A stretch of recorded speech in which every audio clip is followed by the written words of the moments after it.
Northwest FM. That's right, 98.9 Northwest FM. You're on CarTorque with Matty J. In the studio with Nathan and Alan. How you on, boys? Good. Good. Didn't have to move much, so I'm pretty happy. Staying on for tonight's show. We've got a couple of topics tonight. Mainly the big news of the car industry of the week is the Ford and Mustang's 2-star rating, which we will get to very shortly. What this means if you've bought one, what this means if you're on the waiting list for one. I know.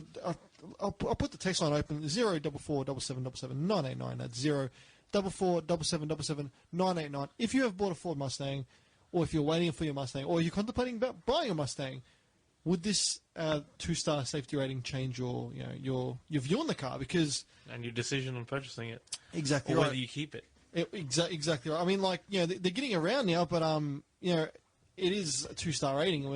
When you're considering back in the old system that it was rated at, it was a 4-star. We'll get to that later.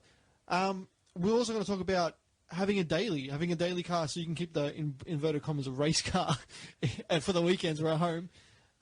Is it a viable situation? Is what type of car to look for, and is it good? So we'll get those few topics on tonight. So glad to have you guys listening at home or wherever you are. You're listening to CarTorque on 98.9 Northwest FM. We're going to go to our first song of the night because we started a bit late tonight. We're going to go to the Aston Shuffle with Start Again off their first album, 17 Past Midnight. In Tullamarine and Thomastown, you're tuned to 98.9 Northwest FM. That's right, 98.9 Northwest FM. That was the Aston Shuffle with Start Again. You're back on CarTorque. This is Matty J, still rocking the place. Ford Mustang. Now, we're having a little chat during the break. It's under the new regime of the ANCAP testing, which 25 cars have been tested, and according to some, most of the cars have been doing well. The Mustang, on the other hand, scored a 2-star rating, which is pretty poor. Look, being a bit of a Ford fanboy, I'm not going to lie, it was disappointing to see. Because being such a global car, and this is Ford's flagship kind of car. It was very, very annoying. But just what it failed on was really, really kind of what's the word? They dropped the ball almost, like things you shouldn't be overlooking, maybe. Exactly right. Like occupant safety, especially in the rear. I know. Look, I know it's a sports car, and I know rear seating's not ideal, but to get pretty much deadly results in the back is pretty bad. It's according to the test, they said the full width frontal front test showed a risk of serious chest, head, and leg injury for the rear passenger. ANCAP said, adding that there was also insufficient inflation of both the front airbags and frontal offset test, which allowed the driver's head to contact the steering wheel and the passenger's head to contact the dashboard. So head on dashboard, and those tests were done at I think 60 k's or something, approximately around that mark, which is you're moving, but you're not flying as per se. Yeah. So imagine what the damage would be if it was at a higher impact. Yeah, and but to hit the dashboard, at that speed, even because that's what the airbag's there for, to pop and inflate, so you just into the airbag, you don't feel the impact as much. It's for Ford's flagship car, it's pretty disappointing. And if you've bought one, would you consider taking it back, saying I want my money back, but having said that, not knowing that the car was not tested according to the ANCAP and stuff regime, but in the States I think it's scored a 5-star. But it's not it's not scored underneath the revised test, which 25 cars have passed. But even Ford's van, the Transit van, the Transit Custom van, that's got a 5-star rating in the new test, and that's a van. This is a Mustang. It is very. It's hard to imagine that it'd be that flawed. Yeah, and I think that's why most motoring. This is why it's such a big issue in all over the motoring journalist world, because it's such a high. What's the word? A high. I'm losing my train of thought.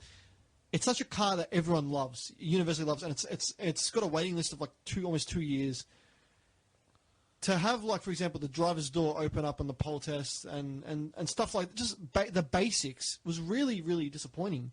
And, you know, it's in comparison, a Falcon from 2008 had a 5-star safety rating on the old regime, which would have been like a decent result. This is a car that's a couple years old and it's scored a 2.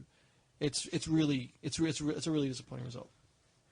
And this isn't like a kind of justification, but if it was like, say, scoring lower on the rear occupant safety and still, you know, winning in terms of the front passenger safety, you could still kind of like let it off, because most of the time, like the kind of individual that would buy the car, they want it for them to drive, or maybe car, maybe one passenger. Yeah. Like, you would not want that car to, you know, carry on 4 people.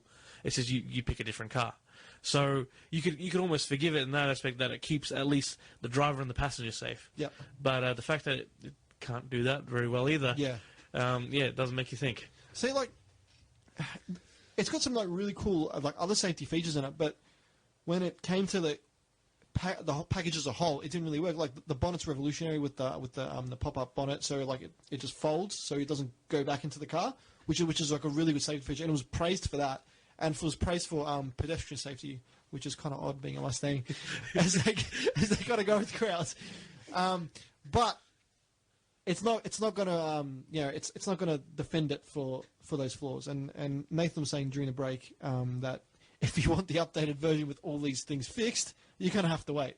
Yeah, you have to order it after September if you want the sort of the fixed version that gets the 5 stars. So people at home, if you want to buy a Mustang, you know, wait till September and then order it. And if you already put your order in, consider cancelling it, maybe. I don't know. If you're interested in safety, the other alternative is just don't get into an accident. But once again, we discussed it. It's a Mustang. Yeah. Well, you know, it's disappointing, you know, and I think that's what the fact that most motoring enthusiasts in total will be like, this is a car it's 2017. It shouldn't be receiving scores the same as a Great Wall. You know what I mean? Like, it's really kind of, it's a letdown. And okay, so moving a little bit on then, if you were to buy it, like if say for example, if you just bought one and you found out the result, what would your your thoughts be? Would you be pissed? Like, would you? Of course. Yeah. Yeah, I definitely would be angry, because there's a set level of trust you have in your car. No one goes out planning to have an accident. Well, usually, no one goes out planning to have an accident. Go do an insurance job. But, you know, it's compo. Oh, my next Steve, buddy. You usually can trust that if you have, you know, a mid-level accident, at least your car will keep you safe. And if you're now, you know, second-guessing that as well, and you've just bought this car, I think you'd be really, you know, pretty angry. Yeah, no, you would not be happy. And it's fair to say, like, you know, like the criticism Ford's copped over it is, I'd say it's fair, because, you know, it's one, Ford's like one of the, if not the biggest car manufacturer in the world, and 2, it's a car that everybody unanimously knows. Like, you go anywhere, you say, oh, Mustang, oh, Ford, yeah, like they'll click. It's not like saying, oh, you know, a Prius, or actually a lot of people do know the Prius. I'll take that back. But you know, just being so universally well known, it's just to get that result, you know, it'd be disheartening. And if I bought the car, if I had bought one, not like knowing that it had an okay rating, not a 2-star rating, I'd be happy. But with a 2-star rating, I'd seriously consider, like, you know, not being happy with it. Like, I'd be like, you know, this is, yeah, you know, even buying the car knowing it has a 2-star rating, but just knowing it before you buy, before you put the money down, having that understanding that if I do get into an accident in this car, maybe I won't actually, you know, come out of it. Yeah.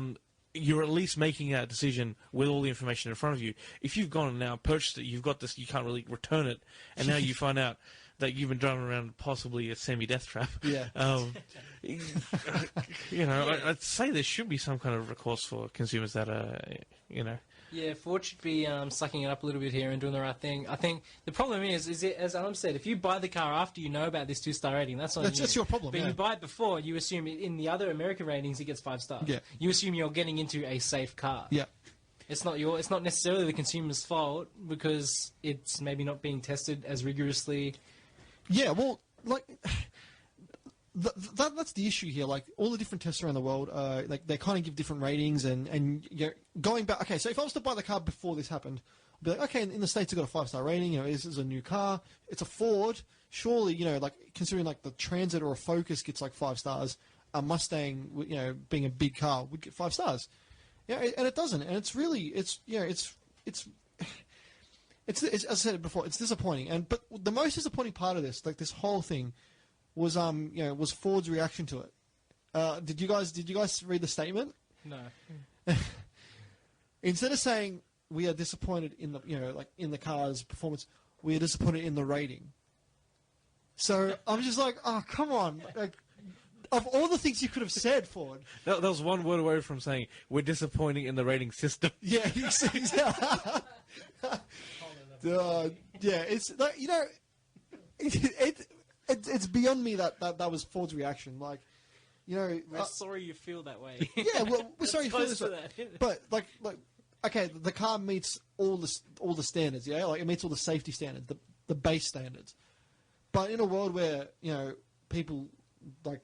We're not back in the 60s and 50s here. We're in the 21st century. Safety is like one of the. You go into a dealership. Like the first thing I ask, I'm like, okay, like being a car enthusiast, I already know all the power and outputs and everything. It's just being that way. But if I go into a dealership, I went into Ford a couple of years ago. I was test driving a Focus ST, and I asked him like, what is the safety rating? And it's like, oh, it's 5 stars. You know, like the ANCAP and NCAP. Euro NCAP. I'm like, okay, cool. You know, like that. You know, it reassured me that I'm getting into a safe car.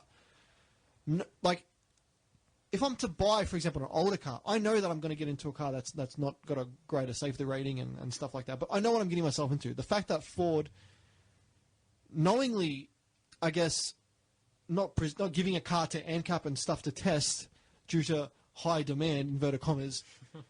Would be a bit of a turn-off for me. I'll be like, okay, well, the car's not been stringently tested to that point where it's, you know, so per se safe, you know, and it's, you know, would I buy a Mustang now? I don't know.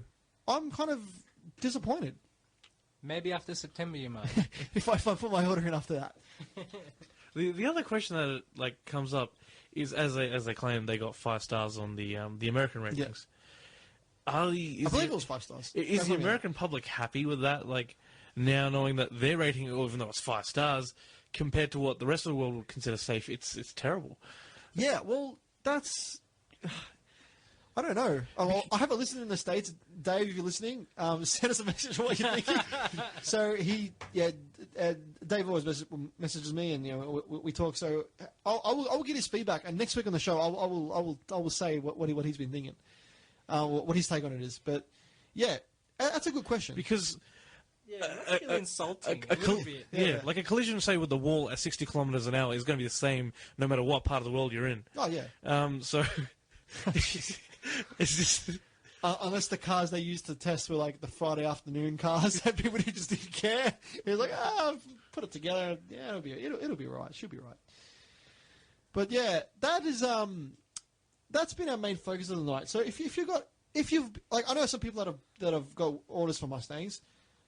I want to actually ask them as well. And next week I'm going to on the show. I want to actually bring Rob and Harley, and they've ordered a Mustang. And even my friend Sam, he's ordered a Mustang. They're getting theirs next month, and they're like to me. I haven't spoken to them since about I spoke to them just before.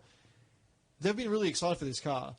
I want to see what their take is on it, because it'd be super just you know, deflating to see if they've just been like, okay, I want to cancel my order now. They've waited 2 years for this damn thing. You know what I mean? So next week on the show will be interesting, because we're going to open up a whole new can of worms and seeing the owner experience, the pre-owner experience, I guess, like the highs and lows of waiting for a Mustang.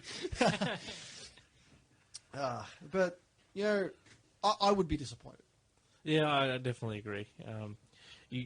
Since you've had, I guess, at least an idea that this is going to be your car, this is how safe it's going to be, and then next thing you know, it's shattered, and you're like, well, I've already waited this long for it. You also start to consider, should you wait a little while longer, or you know, if you replace an order in, you're going to have to wait another 2 years, which is like people get old. Yeah, exactly. I want to be over the car by now. Also, you got to say, will Ford take back the deposits? Like, give them back? That'd be a iffy question. Considering this is such a big issue, like with Australian consumer law, at least, I think.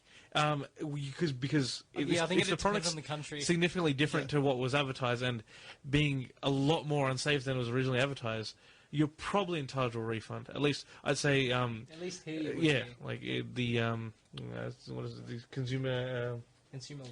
consumer ombudsman would probably side with the yeah. The Well, I know my uncle. He actually placed an order for one, and but he had a 30-day cooling off period. So I don't know if he's still in the period or not. So he might have reconsidered. But yeah, it's a very iffy topic. To save face, I'd say it's better if Ford does offer people just refunds if they wish, because getting into an entire extended legal battle with a bunch of angry Mustang owners and future Mustang owners is probably not the best way to go. It's not going to create any better karma with you. It's definitely terrible PR. Yeah. Oh yeah, it's shocking PR, and considering like Ford surprisingly had a decent year of sales last year. It was probably like their comeback year, where like all their cars got awards. Like I think they got like the most. They had Fords had the most awarded cars in Drive, like that online website, like for the whole year. So like they were the most awarded brand. Considering that the Falcon died last year, that was like their low point. But everything else has been pretty smooth sailing. That the Mustang's been like a sellout. This is going to be a big, Yeah, they have to be hit in careful. the nuts. They have to be careful because image is everything. It is, yeah. It is, but I mean, look at VW. But continue on. For anyone else that just still wanted a fast car, you could get the Focus RS. That's exactly right. It's a lovely little car, and it's pretty fast, and It's quicker. It can drift. It can drift without going into crowds. Yeah. But yeah, Focus RS is what is like kind of on my next-ish car list. I'm considering, but we won't skip that far ahead. But on images, everything. I mean, VW had a shocking last couple of years with Dieselgate, and for those at home that don't know what Dieselgate is, they kind of cheated the emissions tests. So Very plainly. oh yeah, just did it. It's. They got caught out and they got ripped big time, and rightly so. Like it's a disgrace. Sorry. No, go.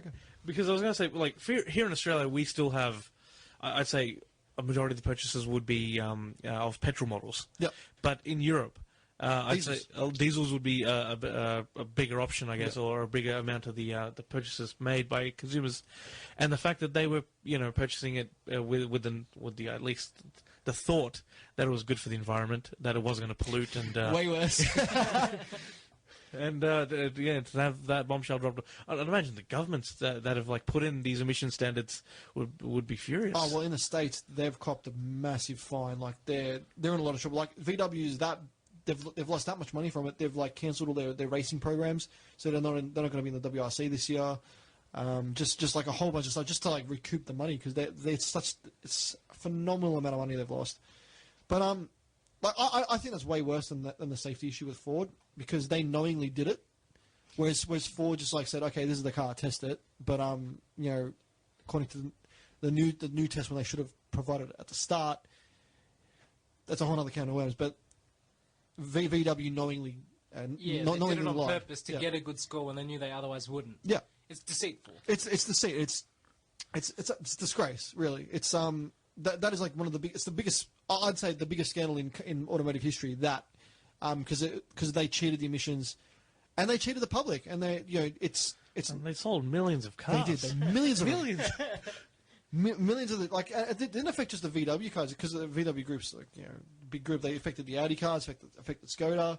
So it's more than just like your average Golf. This affected a whole bunch of cars. Oh yeah, it's on another complete other level. Yeah, it's deceit, and we're talking scandals tonight, mate. It's getting real here on CarTorque. But yeah, so Ford, in other words, pick up your game, because people are going to wake up even though it's like the biggest selling car at the moment. Well, not really, like Rangers and stuff sell, but like, you know, popularity wise. Yeah, I think people knew that it was only 2 out of 5 stars. A lot of people would reconsider their purchase, Oh, big thinking, time. well, yeah, sure, it's fun, but safety is also a paramount concern. It is. like, But it still would be interesting to see how many people are going to try and cancel. Like, would there still be people that are like, look, I understand. I'm not waited happy. this long already. Yeah, I'll drive Give it us a to damn car. they might say, yes, I'm not happy with this, and I'd like some kind of maybe they could be offered a discount or something. That could be a possible solution. Or possibly some kind of retrofitting of the cars, at least with the airbags. Yeah. You could possibly fit them with the newer airbags that inflate properly Exactly, yeah. to somewhat remedy some of the issues. I still would like to see how many people are like, look, I ordered this for the Mustang. I didn't order for the safety. Yeah. And I'm still going to go ahead with it. Yeah. I think there'd still be a reasonable amount of people that Look, will be in that camp. I'll be honest with you, there's nothing wrong with it. If you're happy with it, by all means. But it's just the fact that it's kind of like a kick in the nuts is, you know, like to someone that's had that, it is a tad disappointing, and it's you know, I've got a message in. F it, I can't say the full thing. RS is my next car. MPS forever. So I'm not too sure who that's from. Send your name with the text. But yeah, that's just pretty much giving the RS the thumbs up. So moving on, we're going to move on from this kind of Scandalous talk because CarTorque's not about that. Happy thoughts. Happy thoughts. CarTorque's usually about having a laugh and, you know, just talking crap on a Tuesday night, which was what we usually do every 7 p.m. Having a car as a daily. What are your thoughts on it? Like, this is the situation. You have a really, really nice car, or like building the hashtag race car, inverted commas, and you want a commuter that's going to be your everyday car. So it's like a beater. Is it viable? Is it not? I'm currently in this situation. I want to hear what you guys have to say about it, because I'll explain the drawbacks shortly. From a non-car person perspective, yeah, a daily is what I would drive, so Yeah. all for it. yeah, but like to have like a daily as like a second car, like, you know, considering like the race car. Yeah, well, I can see the merits in having a really nice car that you'd use on certain occasions, and then a beater for going to work and stuff like Yeah. that. I can see the merits in that. It's like, you want to keep one nice and looking pretty and all Yeah. this sort of stuff, and then it's like you're going to work, you're putting in the miles, you're not using as much, the engine's not getting as worn down. Yeah. So it's like, kind of, it's a good balance. It maybe. is. Yeah, I agree with Nathan. I think it's the ideal situation. yeah. But finances definitely play a big part. Oh in, yeah. in you know, whether you can manage to do that or not, because you're paying 2 registrations, 2 insurances, and they can end up adding up. And not twice the maintenance, but you'll definitely at least be paying for maintenance for 2 cars. Yeah. And so finances are probably, for me, probably would be the biggest factor initially. Yep. And if money wasn't as big of an issue, it will always be an issue.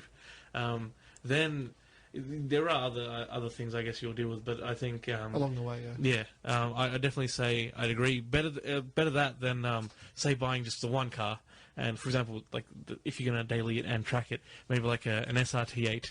Yeah, You know, dope. 300C, just something like that. So you take your kids and family in it and then take it to the track as well. Just beat on it, yeah. But you know, in that case, you're still paying $60,000 then for the car that'll do it all, and you know, Exactly right. it'll come with its own problems. Yeah, I mean, look, at the end of the day, you know, it's your own choice. Like, well, we just got a message in from the same person, not too sure who it is.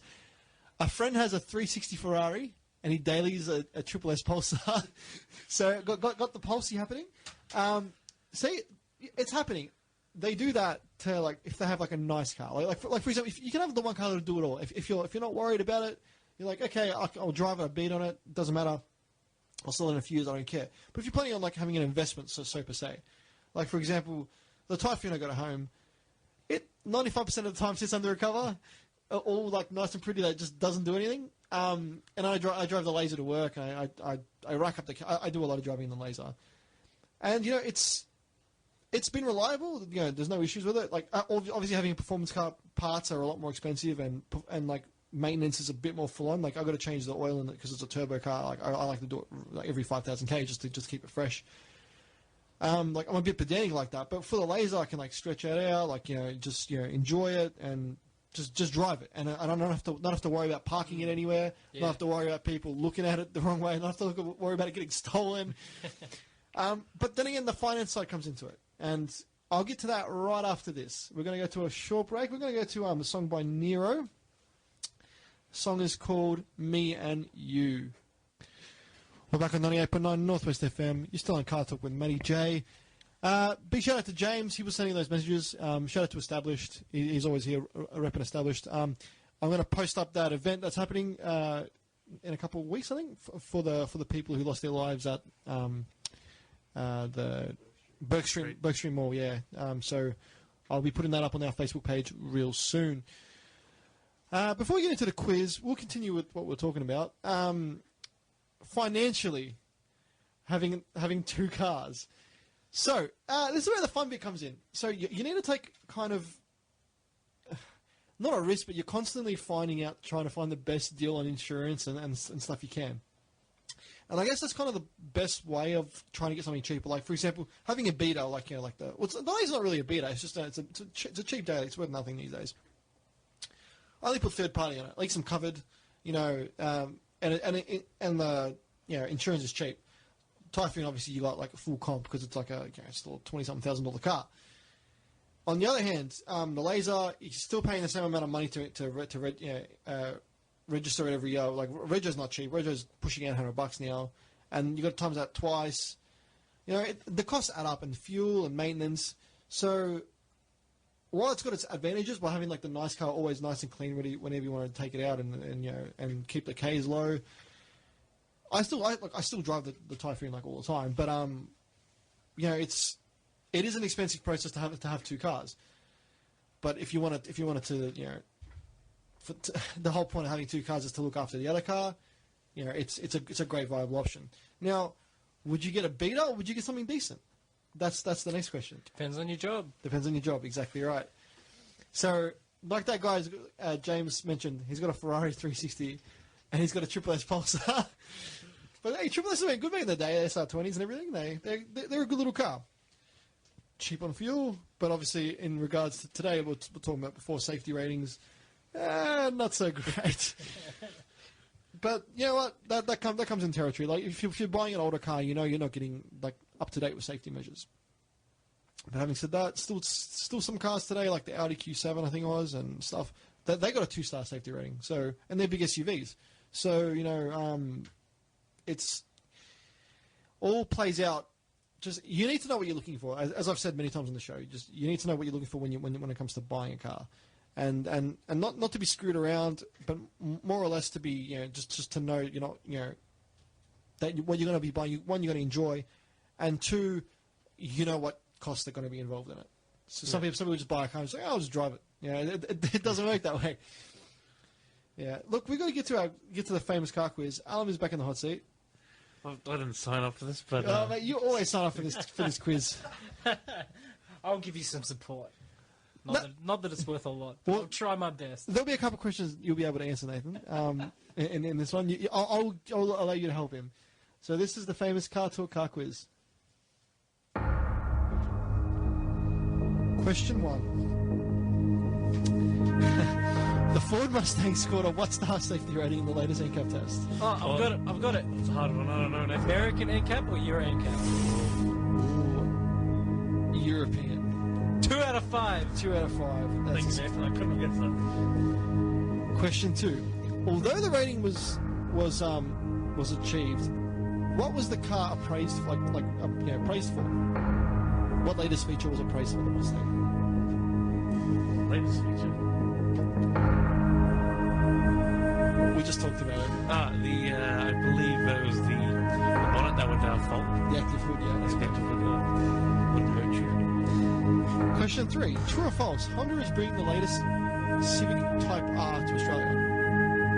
I think that's false. It is false. They were going to, and they've just said, no, stuff is. Question 4. The original Mini ended production in what year? went for a very long time. I think it was 1959 to this year. The original. The original Mini. We can skip it. We can come back. We'll come back to it. We'll come back to that. Question 5. What does VCT mean? Variable cam time. Variable cam timing. That's correct. You're doing all right. Oh, you jinxed it. Jinxed it. Mr. Next floor.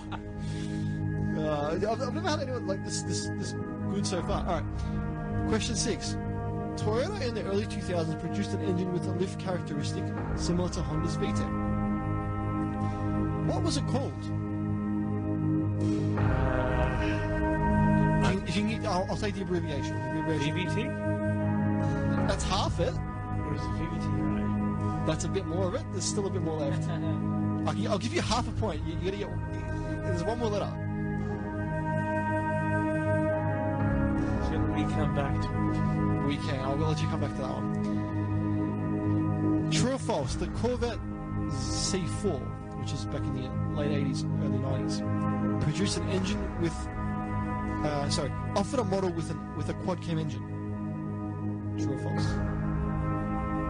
False. Yeah, it's true. It was the ZR1 that came with the quad cam. Question 8. The final HSV is rumoured to be powered by what engine?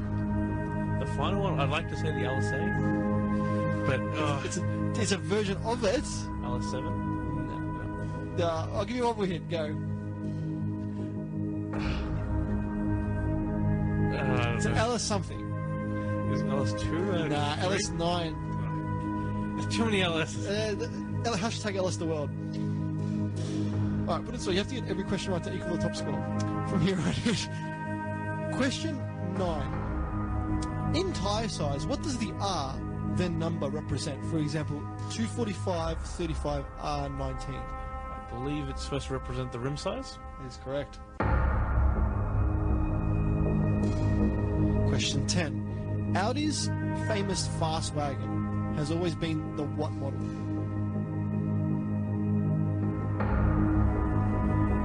It's an R-line car, so it's not an S car. But this has been like the benchmark of like performance wagons for years.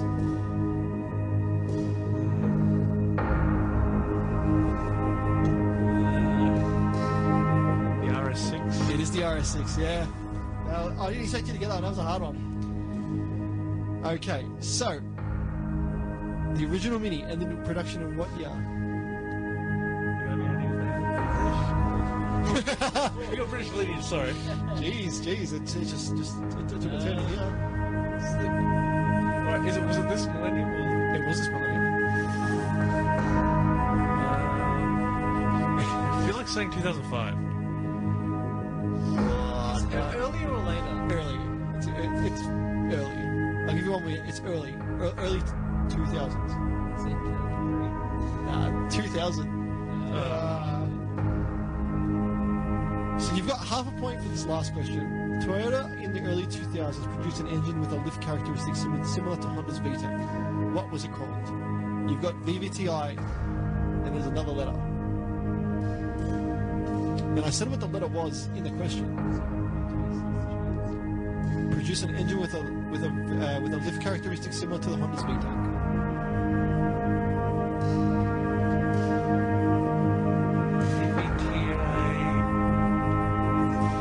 Let's say L? L it is, yes. Lift is what it stood for. VVTIL, variable valve timing intelligent lift. Yeah, I was sitting on the eye. I was like, what is intelligent? Yeah. That engine came out in the what's called the Celica, and it came in the Sportivo Corolla. It also got taken and used in the Lotus Elise. Okay. It's a bit of trivia for it. So yeah, that was the famous CarTorque car quiz. Alan, you have scored 7 out of 10. I think you equaled your best score again. Alice 9 got you, mate. Alice 9 got you. Not bad though, not bad.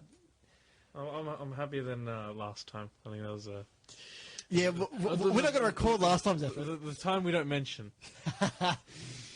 Look, we're going to go to another song. We'll be right back after this. You're back on 98.9 Northwest FM. That was Kavinsky with Nightcall off his Outrun album. Also, the entrance song to the movie Drive, which is a really good movie. Great movie, great song. It is a fantastic song. Kavinsky is really good. Get on him. We're pretty much out of time tonight. So we had a few big topics on, like the Mustang was a big topic, but it's good to hear your intakes and your inputs on it. I'm going to get do my research and possibly try to get Rob and Harley and maybe even Sam to come on next week to see their thoughts on the whole process, because I know they're going to come in once they had their Mustang. Yeah. It's definitely good to, I guess, get the opinion of somebody who's in that situation when they've ordered it, and now they've been hit with the news, because I mean we're sitting on the outside. Exactly. So right. We've already got a different opinion to them. It'd be good to see what especially like owners clubs and stuff have to have their take on the car, because it is a big issue. It's not something to be taken lightly. Considering the car in the States did so well, but here not as well. So thanks again, Nathan, for coming on. No problem. And thanks to you, Alan. It's always a pleasure. And thanks to all our listeners at home or driving around and overseas, because we've got listeners in the States, so big ups to you, Dave, and I think maybe who else. Like our Facebook page, it's CarTorque with Matty J. That's TORQUE for talk. Also, stay tuned. We've got more programs coming on tonight, and Dr. Rock's back on this week on the Thursday night with the Thursday Waffle with his mate Fitzy, and on a Monday night with For Your Pleasure. Also, every Tuesday night's Tuesday night's the best night for 98.9 Northwest FM. Yeah. Yeah, that's exactly right. You got before me, you got James with Man vs Movies, so that's always good listening from 6 p.m. Like his Facebook page as well, and we both stream our shows. So if you've missed any of our episodes, we have the podcast up on Shout Engine. You can get the links from our Facebook pages as well. So get onto Shout Engine if you want us to. If you just type in Man vs Movies or CarTorque with Matty J, and it will come up. Be sure, if you've got any questions, if you want to pop on the show, send us a message on our Facebook page and tell us what car you have, and be happy to have you. That is pretty much it for tonight. Thanks again for listening in. Now, I'm going to try to get this name right, because I called this band the wrong thing last time. So I'm going to play. I'm going to play out of spite just because I stuffed up. So it's. I'm going to look at it properly. Fantagram. There you go. Not planogram. Right. Not stupid gram. Not anything. And not Instagram. Not Instagram. And the song's called "You Don't Get Me High Anymore." I'm just going to play it because, one, I like the song, and two, I wanted to get the name right, just in case they want to listen to the show. That's never going to happen, but we've got one listener at home. Hi, Mum. In the meantime, this has been CarTorque with Matty J.